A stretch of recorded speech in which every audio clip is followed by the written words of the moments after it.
queremos animar a votar polo carballo do Bosque de Conxo. O carballo do Bosque de Conxo lémbranos que outra Galicia é posible. Todos os que aquí chegan, eu creo que quedan como namorados deste lugar e volven. Todo o noso apoio ao vello carballo do Banquete de Conxo.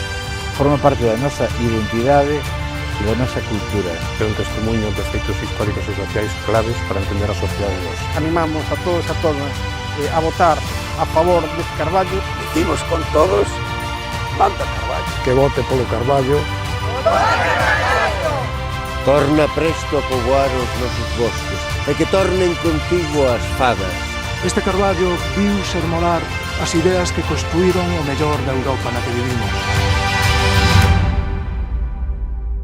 Este carballo ya es el árbol del año en España y ahora compite en el concurso europeo Tree of the Year. Un voto, un árbol autóctono de este planeta.